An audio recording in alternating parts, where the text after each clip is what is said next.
South India politics లో interesting పరిణామం చోటు చేసుకున్నట్టు తెలుస్తోంది. రాజకీయ నాయకులుగా మారిన అగ్ర హీరోలు ఒకే గొడుగు కిందకు వచ్చేలా మంతనాలు జరిగాయని సమాచారం. AP deputy CM Pawan Kalyan Tamil Nadu రాజకీయాల్లోకి ఎంట్రీ ఇచ్చిన విజయ్తో ప్రత్యేకంగా మాట్లాడినట్టు పొలిటికల్ సర్కిల్లో చర్చ నడుస్తోంది. విజయ్ని పవన్ కళ్యాణ్ ఎన్డీఏలోకి ఆహ్వానించినట్టుగా ప్రచారం జరుగుతోంది.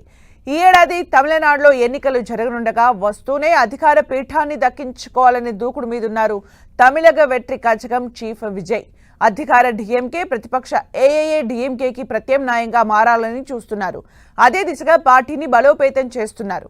ఇదే సమయంలో తమిళనాడులో ఎంట్రీ ఇవ్వాలని భావిస్తున్న బీజేపీ విజయ్ని తమ వైపు తిప్పుకోవాలని చూస్తున్నట్టు సమాచారం. విజయ్ని ఎన్డీఏ కూటమిలోకి తీసుకొచ్చే బాధ్యతను పవన్ కళ్యాణ్ కు అప్పగించినట్టుగా ప్రచారం జరుగుతోంది. ఇప్పటికే విజయ్తో పవన్ ఈ విషయంపై మాట్లాడారని, ఎన్డీఏతో ఎలక్షన్స్ కు వెళితే ఎక్కువ సీట్లు గెలుస్తారనే థియరీని వివరించారని అటు పొలిటికల్, ఇటు సినిమా సర్కిల్లో ఊహాగానాలు వినిపిస్తున్నాయి. ఇటు విజయ్ కూడా బలమైన డీఎంకేని ఢీకొట్టాలంటే ఎన్డీఏ సపోర్ట్ అవసరమనే ఆలోచనలో ఉన్నట్టుగా సమాచారం.